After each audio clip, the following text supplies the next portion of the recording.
Welcome to the initial episode of the CryptoCounsel at Wiley, where we decode the most important crypto issues in litigation and regulation. My name is Josh Simmons. I'm an international lawyer who does crypto disputes.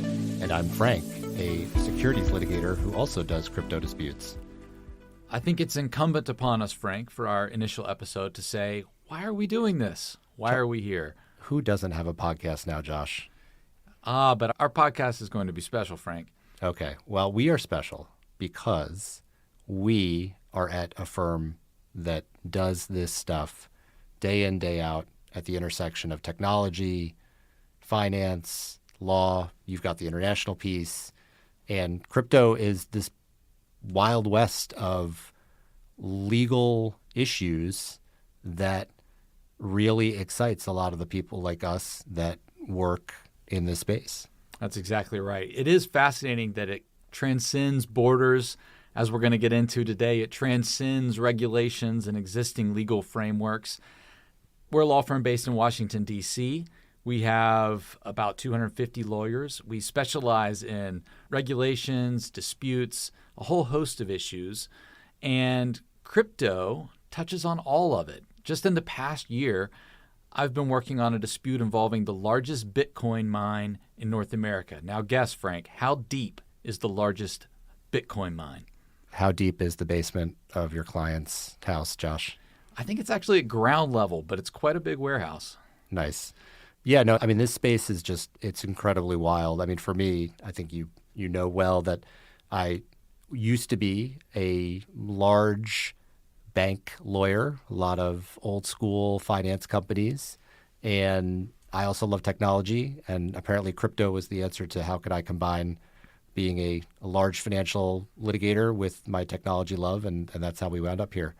That it makes perfect sense. And we're going to talk more today about how the securities laws like orange groves apply to crypto. For me, I come at this from an international angle. I've had clients in Germany and Cyprus, and they have operations related to crypto. And it turns out crypto seems to be causing a lot of disputes in the world. Why? It's just one of those things, Josh. It's the Wild West, right? It is. And that's why we're here. We want to help you understand this intersection of cryptocurrency, litigation, regulation. We are the CryptoCounsel at Wiley, and we're going to unpack these issues. We're going to start today with something near and dear to the heart of Washington, D.C. lawyers, which is regulation. We're going to start this episode, as we hope to start every episode, with some quick bits. These are some hot news items from recent weeks that captured our attention, particularly when it comes to crypto disputes. And lately there have been a lot of them. One of those disputes is a complaint filed by Consensus, the company responsible for Ethereum, against the SEC commissioners by name. And a quote in that complaint is that the SEC is on a campaign to seize control over the future of cryptocurrency, one of the fastest growing and most innovative technologies in the world. Frank, is that an overstatement or an understatement? I think it is an overstatement and an understatement and a fact all at once. The SEC is doing way, way too much too fast with respect to crypto. I think something probably should be done with respect to crypto. I'm not sure it's the SEC, but the SEC is moving very fast, and these complaints like the one by Consensus, we're going to see a lot more of them, and it's a healthy reaction to the SEC overreach that's happening. Perhaps then we should give applause to the Consensus team for accomplishing what every complaint should, which is overstatement, understatement, and fact all at the same time. Indeed. They did a marvelous job. It's a very good complaint, and I hope we see it go where it needs to go, which is pushing back against the SEC for the way they are regulating, which is by enforcement, in this space.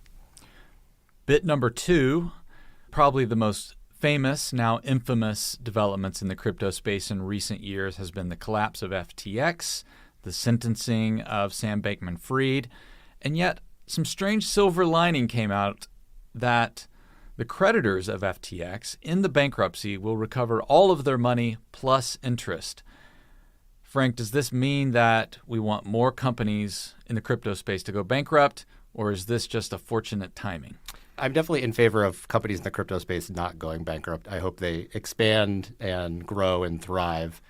I will say that news was that they recovered every penny plus interest for the investors who were affected by the collapse of FTX. The only other situation like that I can remember would be the Madoff situation, where the folks who worked on that recovered incredible sums, and just a remarkable job by lawyers and doing what they do best. So, it may be ironic that it's consistent with an argument Bankman-Fried made in the course of his trial, which is that FTX was not insolvent, it just had a liquidity problem.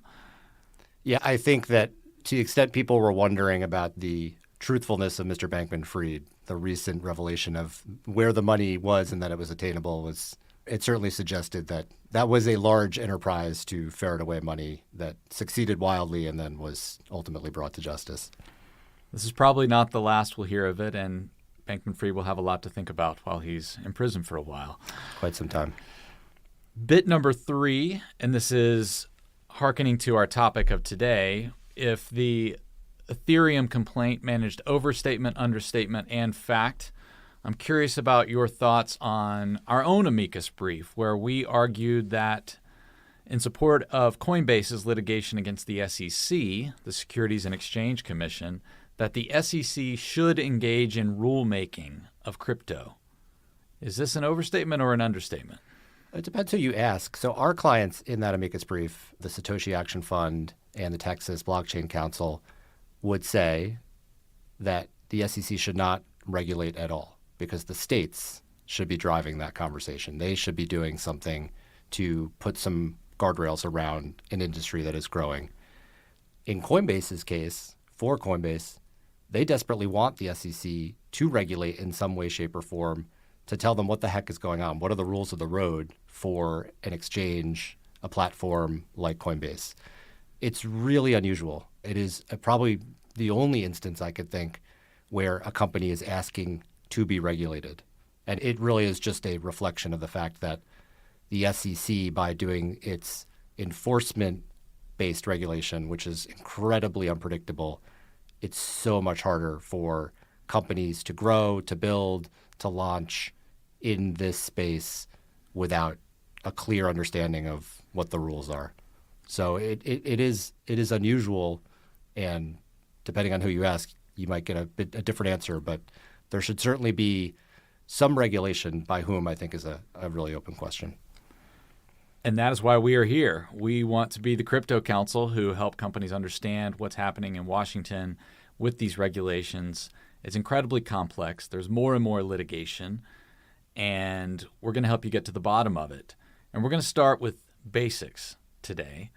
And the key question, Frank, the question that everyone is asking, everyone is debating in the crypto space, is cryptocurrency a security?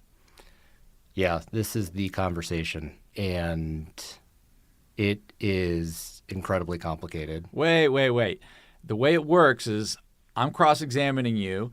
I need a yes or no answer. Is cryptocurrency a security? Yes or no, Frank? What is a security, Josh? These are weighty questions. Yes, no, maybe, depends. This one has gone in so many odd directions, but let's start with, why does this matter?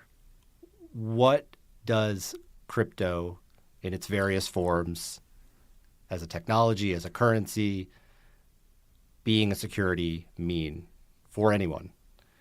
And what it means is, if it's a security, it means the Securities and Exchange Commission can regulate it under the SEC's current regulatory regime.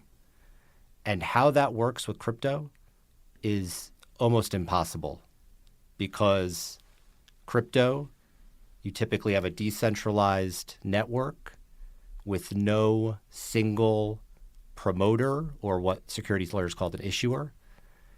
So it's very hard to understand how crypto and crypto companies and the currencies and the tokens and the other products that are associated with this space can operate within the SEC securities regulation regime when they don't have a central issuer or promoter or group of people who can comply with the regulations they're being asked to comply with, such as issuing quarterly and annual reports, audited financial statements, all sorts of other disclosures that companies that are listed on a public stock exchange and are truly the issuer of securities, Apple, General Motors, publicly traded companies, they do under the current SEC regime because it is suited to those more traditional businesses. Crypto is a whole other animal. So if it is a security, which is the reason everyone wants to know, is it a security? It potentially could gut the entire industry and at the very minimum cause it to go outside the United States, which I think is a very bad thing for the country and the industry and its future here. This is the specialty of Washington, D.C., is creating existential threats. So let's break it down to a smaller question first, because you've been talking about cryptocurrency generally. What about Bitcoin? I think Bitcoin's the most understood, most robust cryptocurrency. People have some idea of what it is and how it works.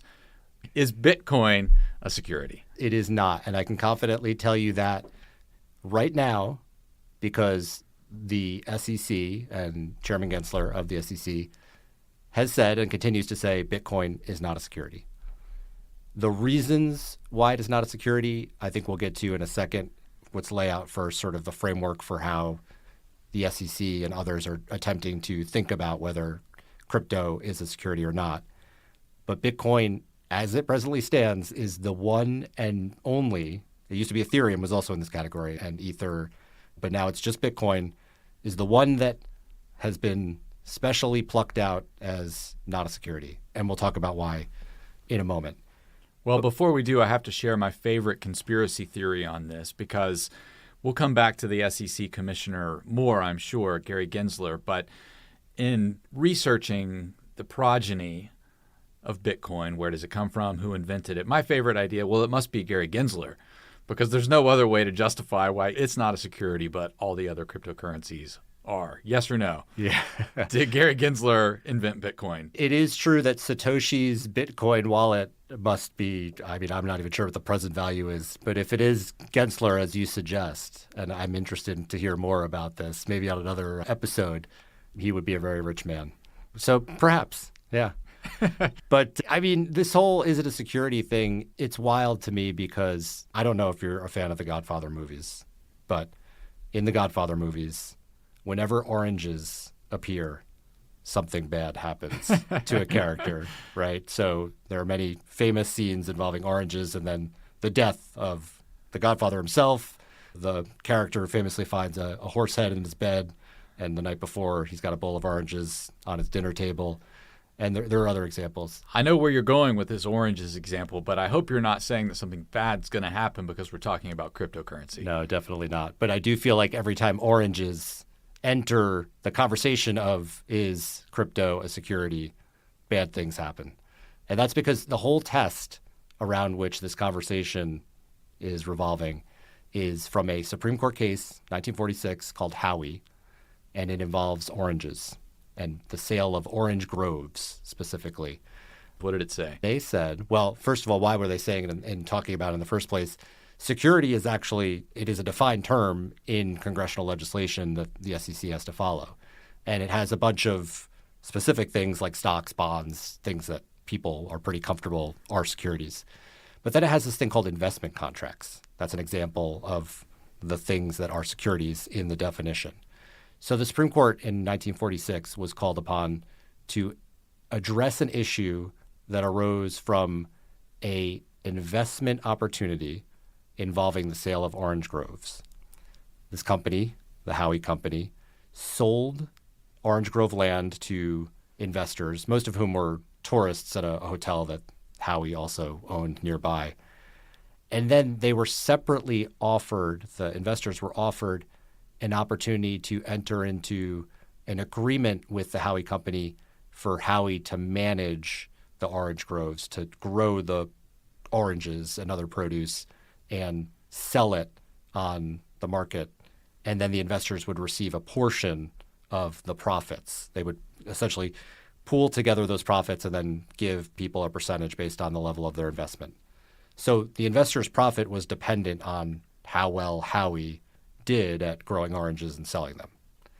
And kudos to the American entrepreneurial spirit. Before there was crypto, there were oranges. Indeed, yes. And this is taking place in Florida, and they're growing oranges like gangbusters. People are making a lot of money. And then the Securities and Exchange Commission says, wait a minute, that is an investment contract.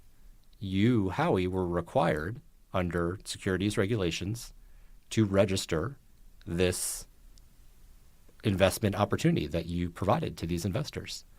And of course, Howey disagreed. It went through the lower courts. The lower courts agreed with Howey and said, no, this is not an investment contract. This is not something we intended in this legislation for the Securities and Exchange Commission to regulate. It went up to the Supreme Court, and the Supreme Court said, actually, we disagree. This is a security. This is an investment contract. And they announced a test. They said basically, and I will pull it up.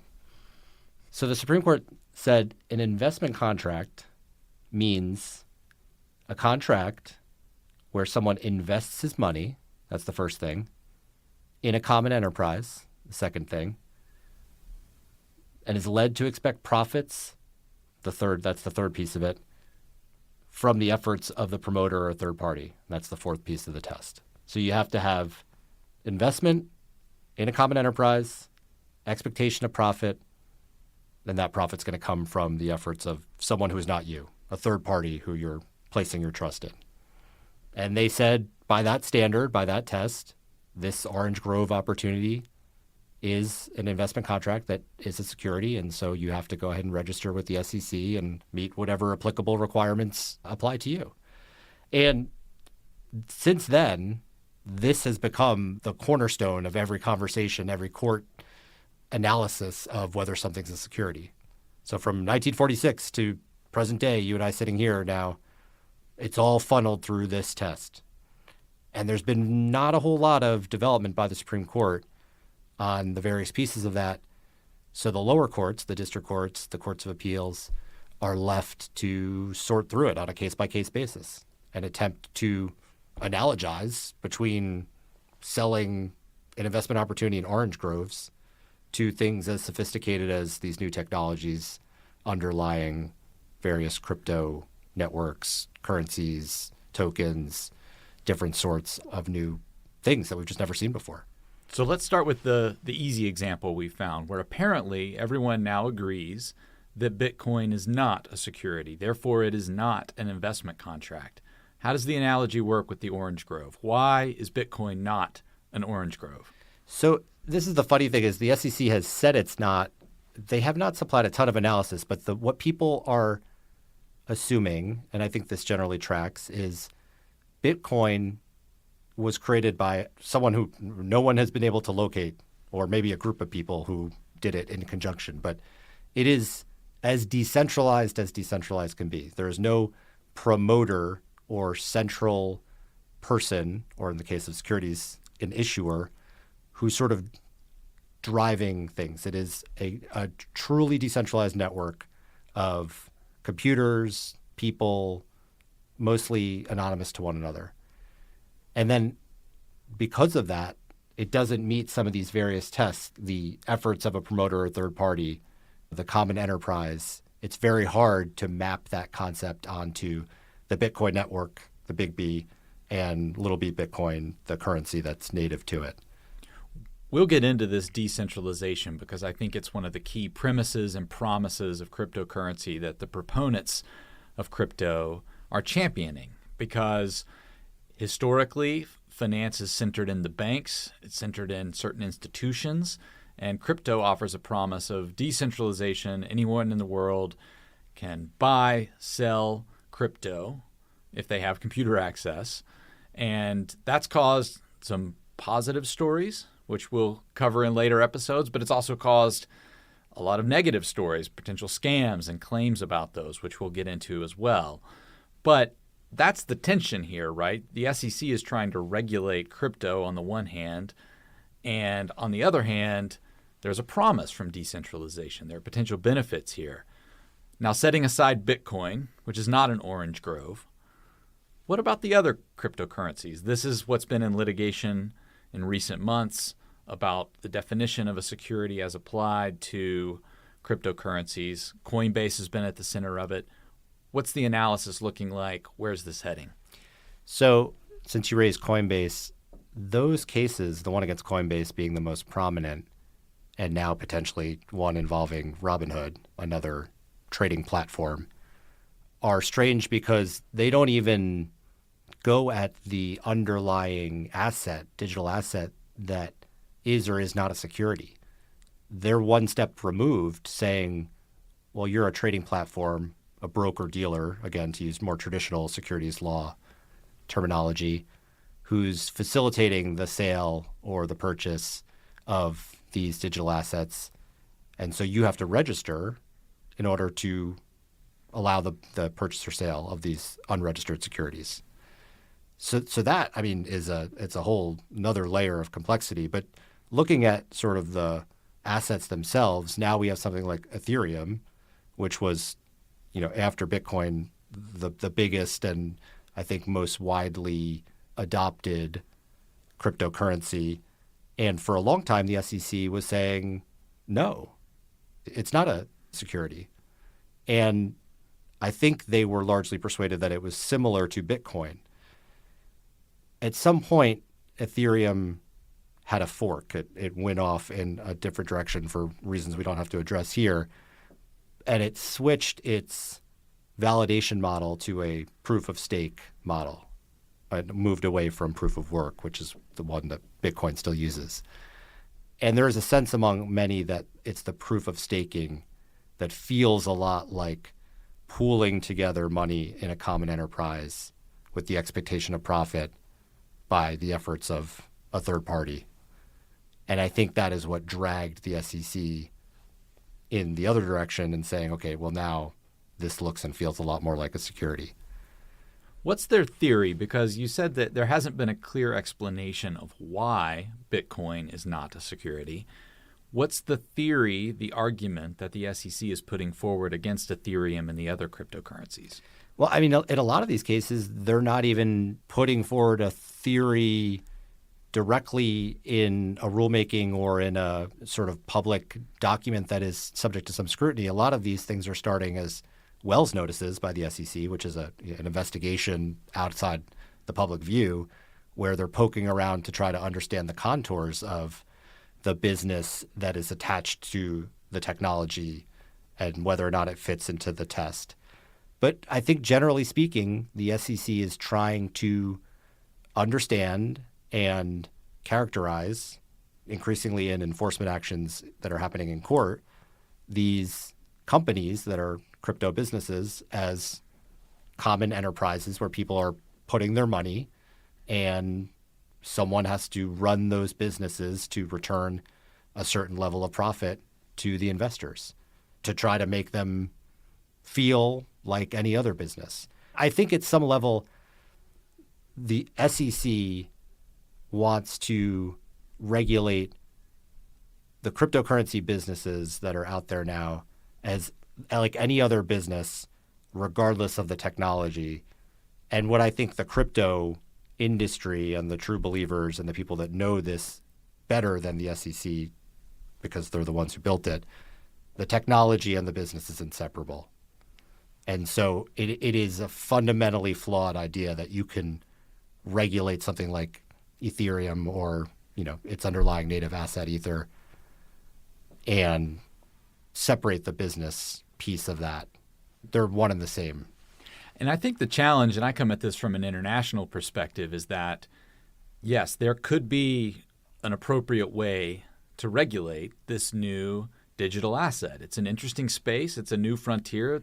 The government always is catching up to the entrepreneurial spirit, trying to figure out how to safely control new assets, new developments. But the challenge here is that with the SEC's, what it's been called in a lot of the briefs, a regulation by enforcement approach, it's creating a huge amount of uncertainty for companies in the crypto space. For example, if a company is deciding, we want to build a Bitcoin mining facility, we want to invest millions of dollars. They might look at the United States right now, see this cloud of uncertainty, and decide, is there another country? Is there another jurisdiction where we should go? Why do we not want that to happen, Frank? Why should we have this investment happening in the United States, and what should the government be doing about it? Yeah, I mean, it's a huge industry. It is a huge driver of innovation and growth in whatever economy it's going to take residence in. And right now, the United States is a leader and should continue to be, hopefully. And we should want to grow that cryptocurrency business and let the innovation flourish the same way we've let any number of other companies and technologies over the years, whether it's a Ford or a Facebook or whatever sort of stage we are in American history. So to do what the United States Securities and Exchange Commission is doing right now is inconsistent with that happening. And you see it in the consensus lawsuit that you mentioned in the quick bits. I mean, they say point blank, we built this business on the words of the SEC and Gary Gensler, the chairman, that Ether and Ethereum was not a security. We built an entire, multi-billion-dollar company around it. And now the SEC is saying the opposite. If that's going to continue without any certainty as to whether the business, the technology, the product, the service that you're building in the crypto space, whether you know for sure that you're going to be subject to regulation or not, and what that regulation is and how you comply with it, it's almost impossible for a company to want to set up shop in the United States when it could do so elsewhere without that threat. It's existential. I mean, these companies may not exist if the current SEC trajectory continues. So these are the stakes. The stakes are high. We have digital innovation, but we also have regulation, and there's a lot of uncertainty about that. We've covered this threshold question of, is cryptocurrency a security? And as you've explained, Frank, there's going to be a lot more dispute about this, a lot more litigation. So let's wrap up this first episode with a final word before we tackle in the next episode how that litigation is playing out and what the consequences are. What's the final word, Frank? Final word is, doesn't matter what I say or you say or anyone says on this, unless and until the SEC is forced by Congress or by someone to stop doing what it's doing, the courts are going to decide these issues, and it's really chaotic. It's sort of a no-win proposition. So we need a better way here in the U.S. There has to be – it can involve the SEC, it cannot involve the SEC, but it can't be what we're doing right now. When you're starting from an orange grove and going to Ethereum, you're going to have some trouble with the analogy. But that's why we're here to help CryptoCounsel at Wiley. We are wired into Washington. Thanks for listening.